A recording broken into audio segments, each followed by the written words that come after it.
chers frères et sœurs, bonjour. Nous sommes le dernier sabbat de l'année et nous voulons l'accueillir d'entre vous. S'il y a des gens qui viennent pour la première fois, nous vous accueillons particulièrement. Sentez-vous à l'aise, si c'est le vrai, nous allons partager ce que Dieu nous a préparé aujourd'hui. Et nous allons continuer le programme avec les chants que va nous éduquer notre Seigneur.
Prions ensemble.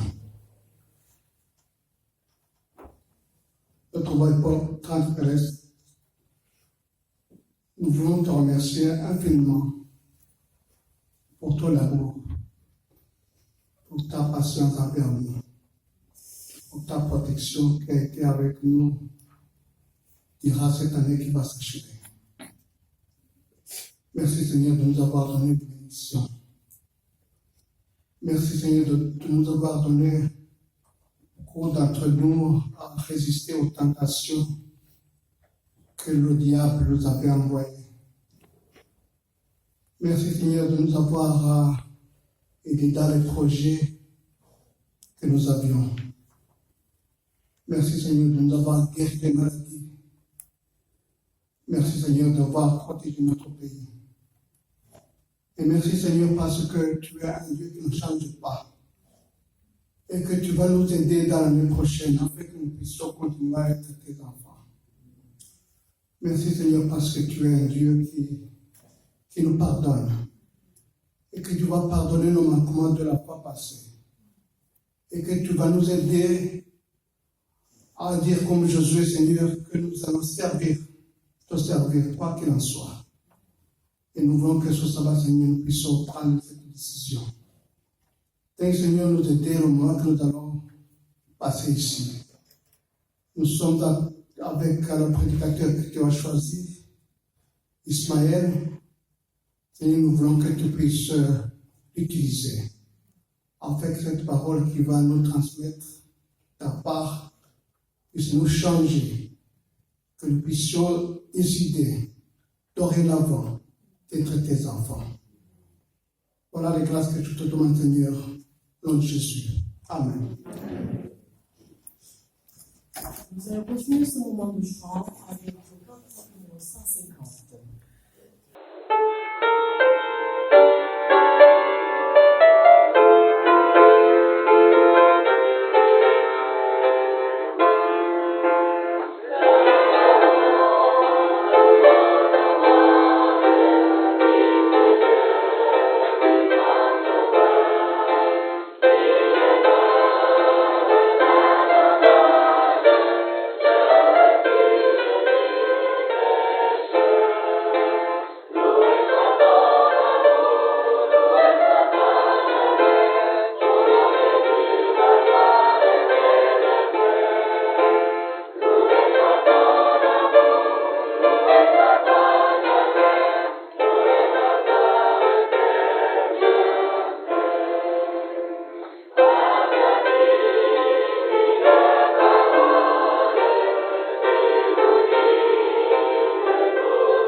quand est-ce que je me constate ça se fait. Et là, je me demande vraiment, avec le froid qui aborde, de se réjouir d'être ici ensemble, tous ensemble, ce dernier sabbat de l'année. C'est une chance d'être ici, tous ensemble, ensemble, se sentir le numéro 400.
Joie d'accueillir un visiteur qui nous vient de la faculté de théologie en France, la faculté adventiste,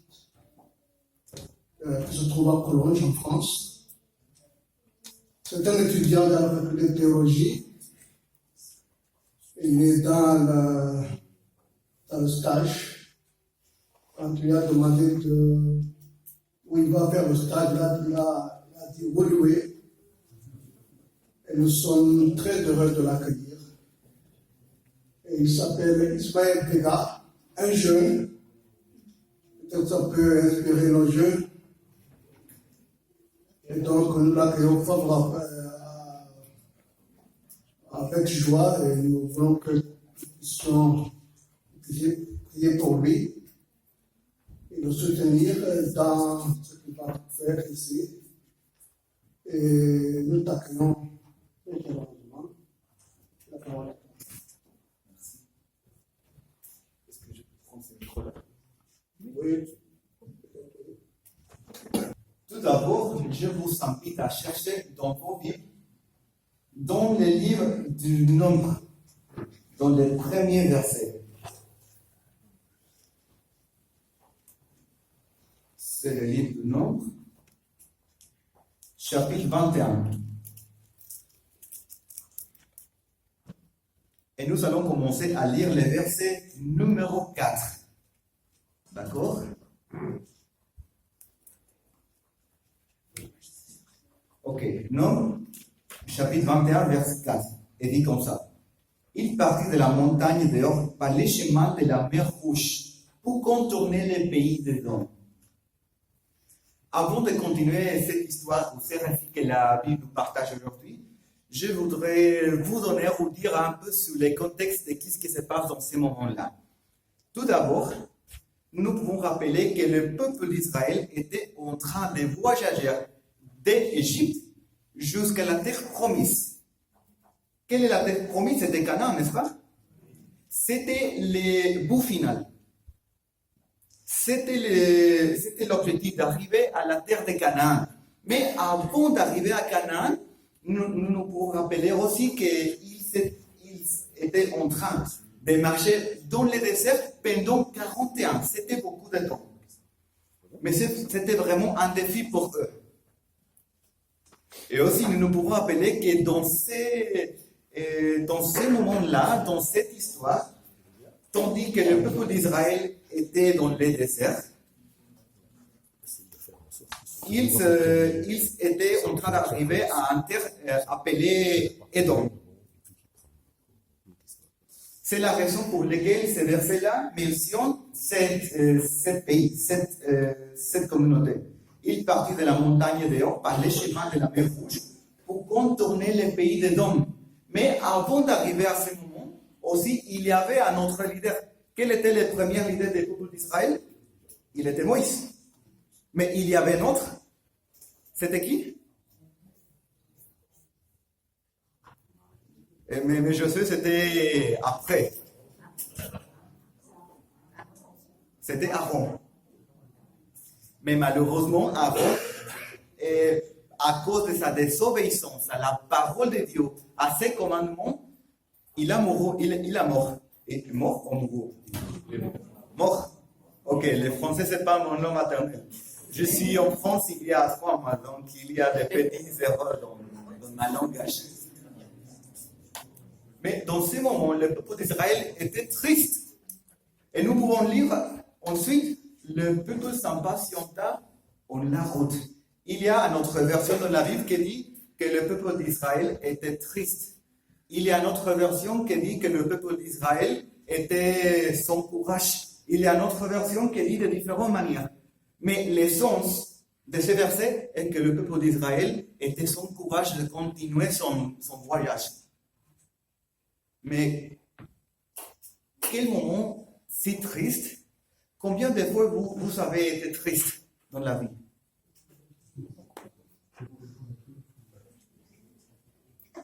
Avez-vous déjà demandé au Seigneur pourquoi existe-t-il la souffrance dans sa vie? Avez-vous demandé au Seigneur pourquoi tu permets la maladie dans ma famille? Pourquoi le Seigneur permet les cancers? Cancer? Pourquoi le Seigneur permet la tristesse dans la vie? Il y a en science, il y a qui s'appelle la théodicée. La théodicée, c'est une partie de la théologie qui essaie d'expliquer l'amour de Dieu dans ce monde et en même temps existe la souffrance. Il existe beaucoup de gens qui font des mauvaises choses. Il y a gens méchants. Donc, ces sciences-là, la théodicée essaie d'expliquer pourquoi, en même temps, il y a un Dieu d'amour et en même temps, il y a des souffrances. C'est la théodicée. Et même que la Bible n'explique pas de manière explicite pourquoi il y a des souffrances, nous pouvons étudier à travers des différents récits dans la Bible pourquoi Dieu permet des différentes circonstances dans la vie des personnes, des personnages bibliques. Et dans ces moments, le peuple était impatient, était triste, était sans courage. Le peuple a perdu un leader, Aaron. Le peuple était en train d'arriver à la terre promise, mais oh, il y a un problème. Ils avaient le besoin de traverser un pays qui s'appelle Édom.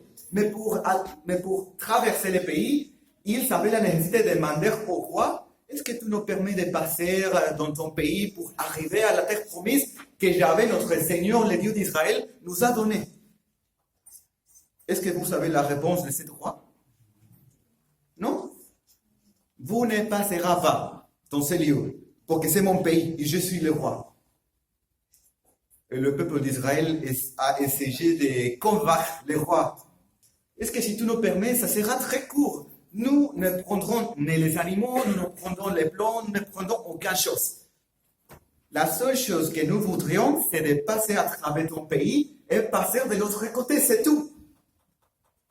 Mais la réponse de ce roi, à chaque fois, était non, vous ne passerez pas. Le peuple d'Israël était triste, était sans courage. Est-ce que vous avez été dans ces circonstances où vous êtes sur le train d'achever ou de réussir dans quelque chose, mais presque sur le point d'atteindre ce lieu-là, vous avez le besoin d'entourer. Vous avez le besoin de contourer. Donc, ce projet ou cet objectif a été prolongé. Prolongé, c'est le mot? Au lieu de traverser le pays des dons, ils avaient la nécessité d'entourer les montagnes. Plus de jours, plus de semaines, plus de temps, plus de tristesse, plus de défis, plus de tout. Pour eux, c'était vraiment un défi. Nous pouvons continuer notre lecture. Maintenant, nous connaissons le contexte de ce moment. Verset numéro 5. Et parla contre Dieu et contre Moïse. Qui est en train de parler contre Moïse et contre Dieu? Le peuple d'Israël. Et nous connaissons le peuple d'Israël en tant que le peuple de complète. Parce qu'il disait tout le temps, il y a beaucoup de chaleur, il y a beaucoup de froid, il y a beaucoup de nourriture, il y a de nourriture. Pour eux, toute chose était un motif de complainte. Tout. Mais il disait encore, pourquoi nous avez-vous fait monter hors d'Égypte? Pour que nous mourions dans le désert. Car il n'y a point de pain et il n'y a point d'eau. Et notre âme est dégoûtée de cette misérable nourriture. Dans ses vies passées, le peuple d'Israël était quelque chose.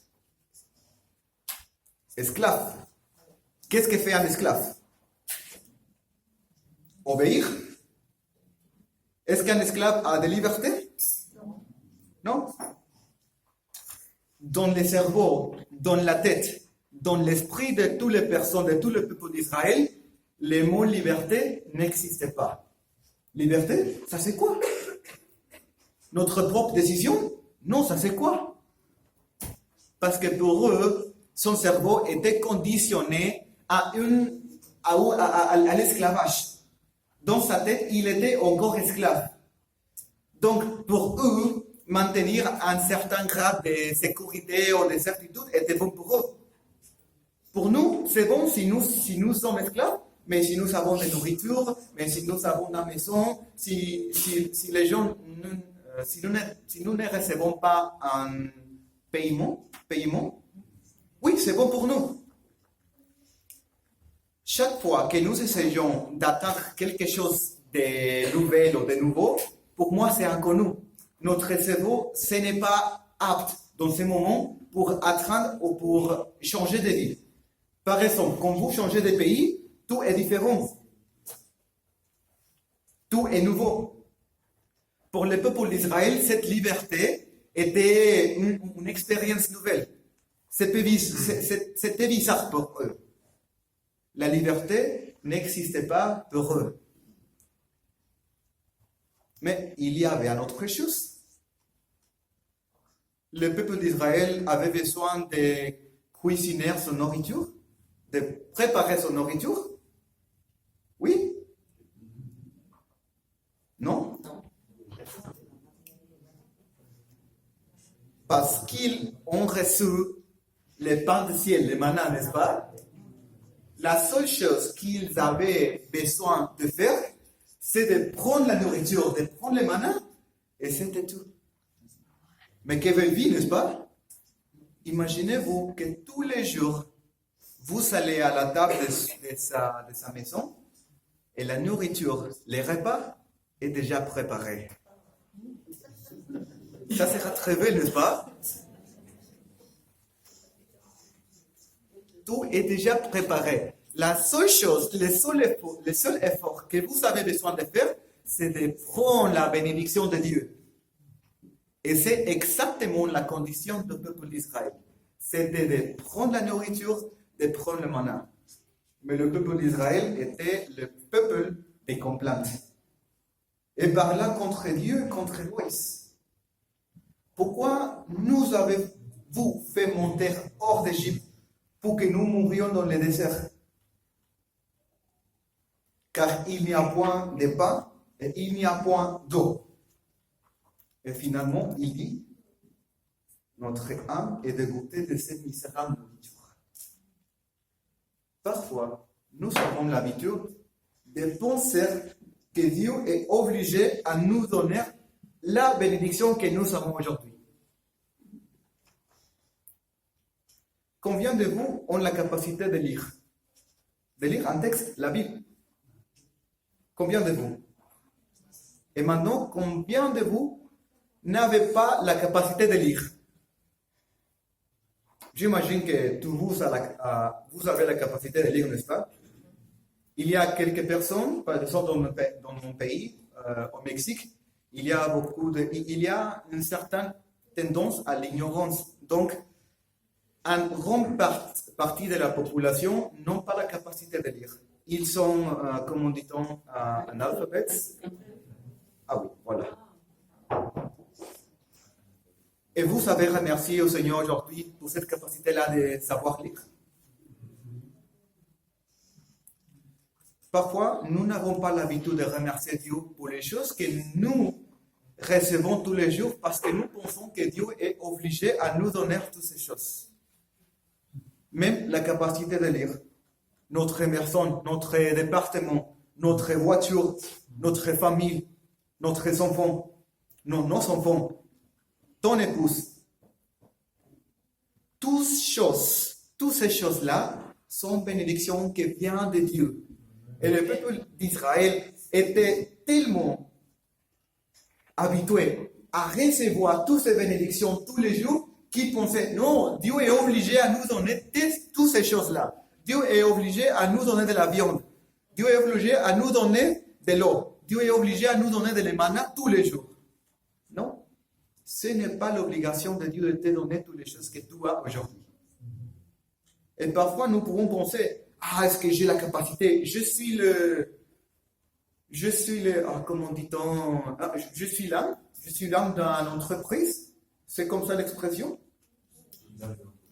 Oui, je suis l'âme de mon entreprise parce que je suis très sage. Je suis très intelligent et j'ai beaucoup de personnes qui travaillent pour moi.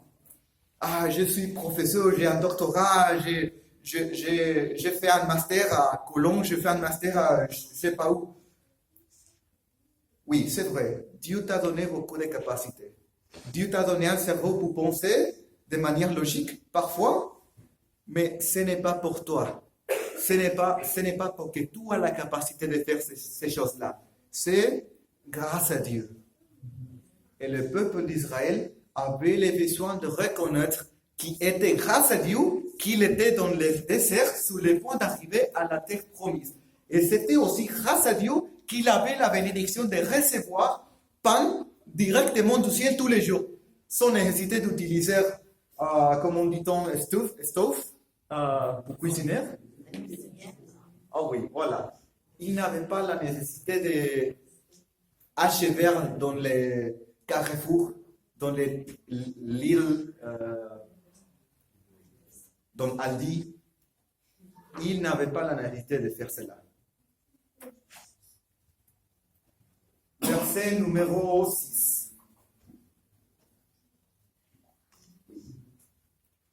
Alors, l'Éternel envoya contre le peuple des serpents brûlants. Il mordit le peuple et il mourut beaucoup de gens en Israël. Et ce verset-là, pour moi, c'est très intéressant. Parce que si nous essayons de comprendre ce qui se passe dans ce moment, nous pouvons dire, tout d'abord, je veux faire une question pour vous. Est-ce que Dieu a créé la mort? C'est la mort bête? Non? Parce que Dieu est l'auteur de toutes les choses. Il est l'auteur de la vie, il est l'auteur de l'univers, il est l'auteur des galaxies, il est l'auteur des plans, il est l'auteur des arbres, il est l'auteur de la mer, il est l'auteur de toutes choses qui a été créées. Mais aussi Dieu a créé la mort. Si oui ou sinon, nous pouvons lire que l'Éternel envoya le peuple des serpents. Et quelle était la conséquence des serpents, de ces serpents-là? Était la mort. Donc, si nous traduisons ces versets, Dieu a envoyé la mort, n'est-ce pas? Parce que Dieu a envoyé les serpents, et quand les serpents mordus, les gens, oh mon Dieu, conjurer les verbes en français, c'est très compliqué. Mais vous comprenez. Dieu a envoyé les serpents afin que le peuple d'Israël puisse mourir. C'est la traduction du texte. Dieu a envoyé la mort. Mais pour comprendre ce texte-là, nous avons la nécessité de comprendre le caractère de Dieu. Le caractère de Dieu est amour. Et l'amour est un côté opposite, comment dit-on cela, opposite, et le contraire de la vie. Jésus a dit dans Jean 14, 6, je suis la vérité, je suis le chemin, je suis la vie. Donc, c'est Dieu qui a envoyé la mort? Non. Qu'est-ce qu'il y a dans le désert? Quel type d'animaux il y a dans le désert? Il y a serpents, n'est-ce pas? Donc, Dieu a envoyé les serpents dans le désert? Non, probablement non. Je peux dire probablement non, parce que dans le désert, naturellement, il y a des serpents. Mais le peuple d'Israël était contouré par un mur de protection des côtés de Dieu. Mais puisqu'ils ont dit, non, nous ne voudrions pas ce pain du ciel, parce que nous sommes, le verset 5 dit, et notre âme est dégoûtée de cette misérable nourriture. Ils ont rejeté les bénédictions de Dieu. Donc, qu'est-ce qui a fait Dieu? Dieu a enlevé cette protection. Dieu a élevé les bénédictions. Ce n'est pas Dieu qui a envoyé la mort, parce que la mort était déjà dans le désert. Nous pouvons habiter dans le désert? Non, ce n'est pas possible, il y a beaucoup de froid. Pour moi, ce pays est très froid. J'ai besoin d'utiliser ces trucs-là et ces choses parce que c'est très froid. J'habite au Mexique et normalement le Mexique, pendant l'été, est 45 de température. Et j'arrive ici, il y a moins 8. Maintenant, imaginez-vous les climats dans le désert. Moins 30, moins 25, moins 40. le désert n'a pas les conditions pour la vie. Mais le peuple d'Israël avait toutes ces bénédictions, en protection pour les serpents, en protection pour le soleil, en protection pour les froids, en protection pour survivre dans le désert. Dieu a été vraiment bon avec eux. Mais ils ont rejeté les bénédictions de Dieu. Donc, Dieu a permis la mort. Dieu n'a pas envoyé à la mort parce que la mort était déjà dans le désert. Les serpents étaient déjà dans le désert. Mais donc la question, pourquoi est-ce que Dieu permet la mort alors? Je vais partager avec vous une petite histoire de ma vie. Il y a quelques années, j'imagine environ 3 ou 4 années, j'ai étudié à l'université de Montemorelos. Au Mexique, il y a 5 universités adventistes. Une de ces universités est l'université de Montemorelos. Et quand j'étais dans les 12e ou les premières années, je ne me rappelle tellement bien, mais quand j'étais à l'université de Montemorelos, quand j'étais étudiant, j'étais un leader de colportage. Est-ce que vous connaissez les colportages? Les colportages, c'est un ouvrage missionnaire, c'est une activité missionnaire porte à porte. Vous battez la porte et vous attendez la personne à qui puisse sortir et vous essayez de vendre un livre. Un livre de santé, un livre pour les jeunes, etc. Mais j'étais un leader pour former et pour capaciter les jeunes colporteurs. Et un jour, nous avons la tâche d'organiser un événement pour environ 400 jeunes colporteurs, 400 étudiants de l'université de Montemorelos. Ceci, c'était un événement de 3 jours.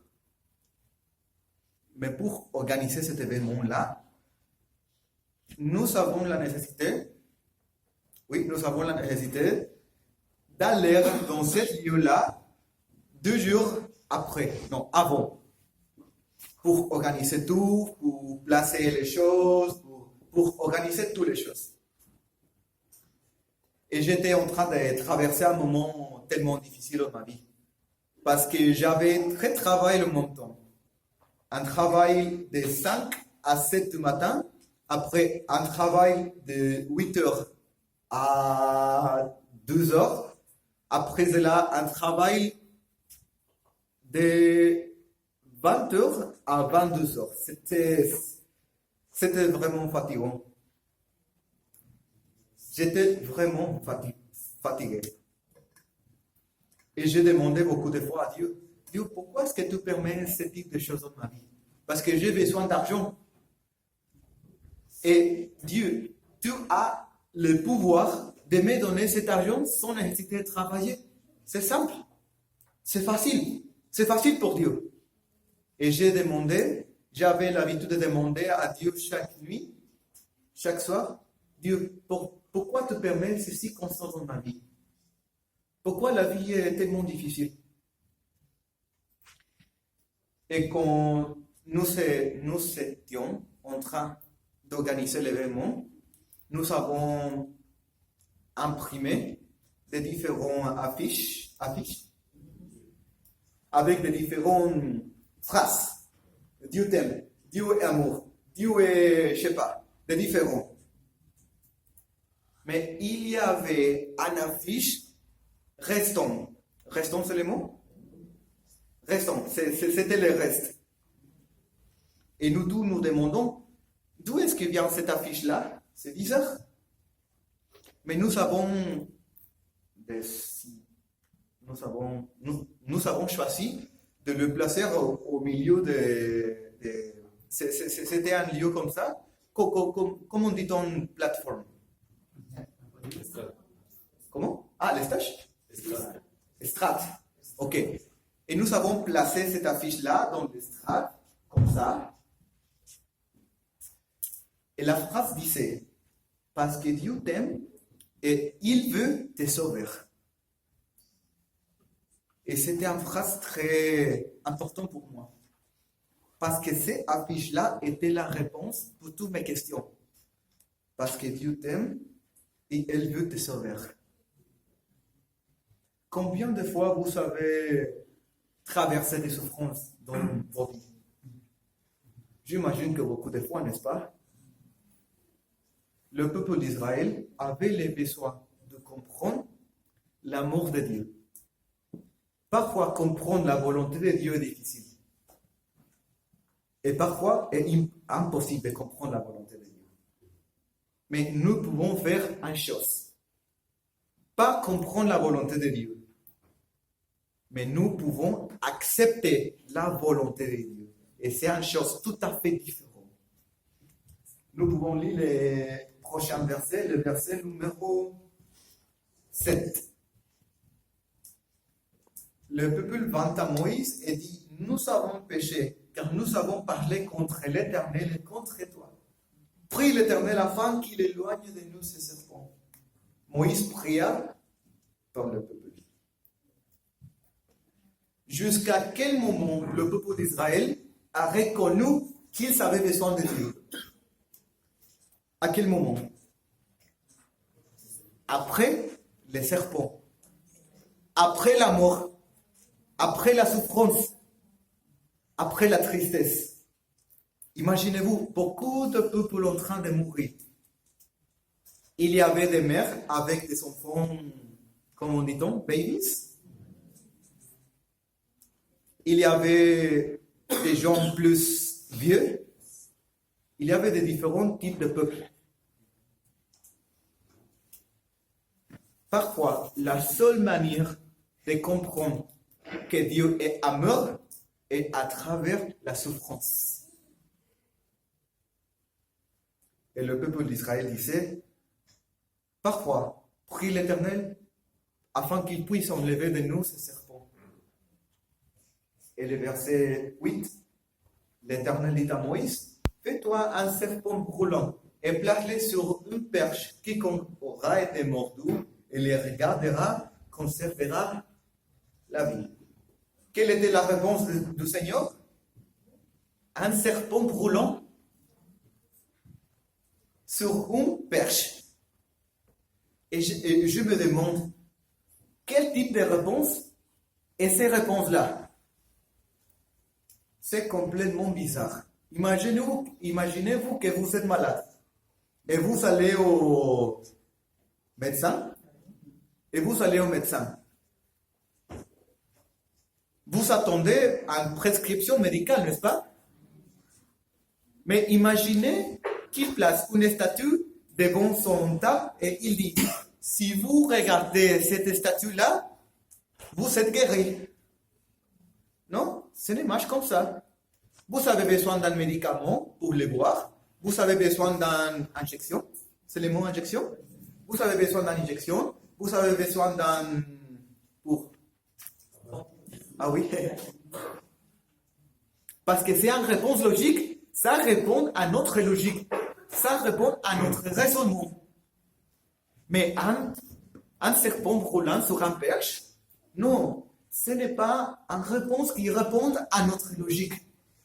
Et parfois, les réponses de Dieu ne répondent pas à notre logique. Parce que les réponses de Dieu sont dehors de notre compréhension de la vie. Mais parfois, nous demandons, Seigneur, pourquoi est-ce que tu envoies ces souffrances dans ma vie? Pourquoi est-ce que tu as envoyé une maladie à ma mère? Pourquoi as-tu envoyé cette maladie à mon fils? Parce que la volonté de Dieu ne suit pas notre logique. La seule chose que nous avons besoin de faire, c'est accepter la volonté de Dieu. Le verset 9. Moïse fit un serpent d'Aaron et le plaça sur une perche, et quiconque avait été mordu par un serpent et regarda la serpent d'Aran conserver la vie. La réponse pour moi, quand j'ai demandé au Seigneur pourquoi tu permets les souffrances dans ma vie, est la même réponse pour tous nous. Parfois, Dieu utilise la souffrance comme un moyen pour te sauver. Parfois, Dieu utilise la mort, même la mort, comme un moyen pour ton salut. Et nous n'avons pas la nécessité de reprocher Dieu et dire « Non, Dieu, c'est ta faute ». Nous avons besoin d'accepter la volonté de Dieu. Et maintenant, notre réponse, ce n'est pas un serpent brûlant dans un perche. Je vous invite à lire dans le 3e chapitre de l'évangile de Jean. Et le chapitre 3, le verset 14. Jean chapitre 3 et verset 14.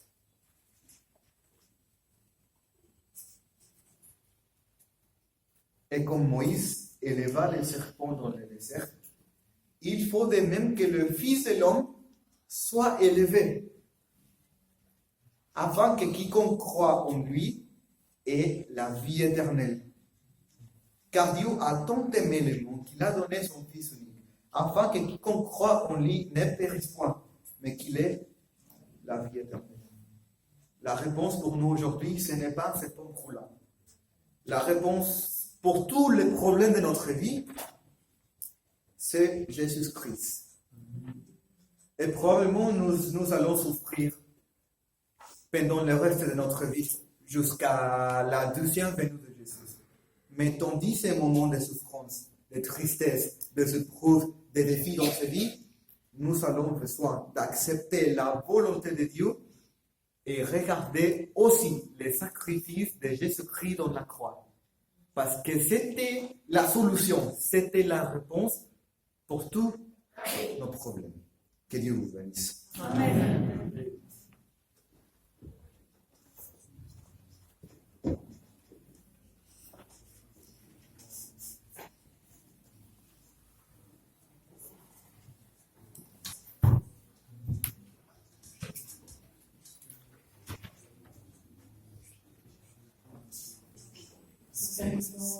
Nous allons terminer ensemble avec ce cantique 333.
Céleste, nous sommes énormément remercie pour l'opportunité d'être dans ces lieux.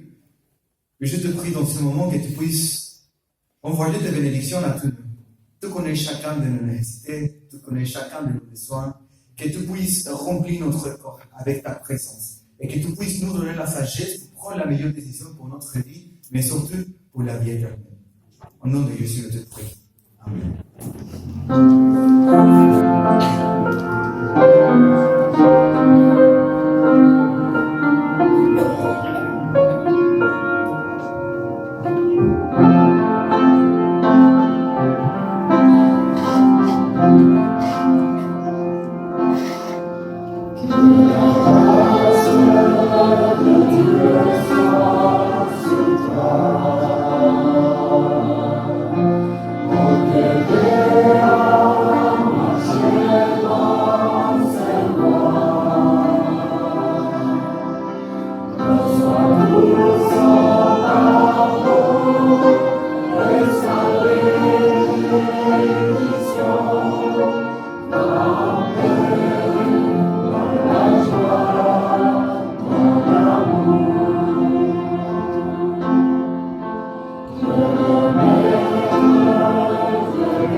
La bénédiction se trouve dans le livre de Nombre, chapitre 6, versets 24 à 28 à 26.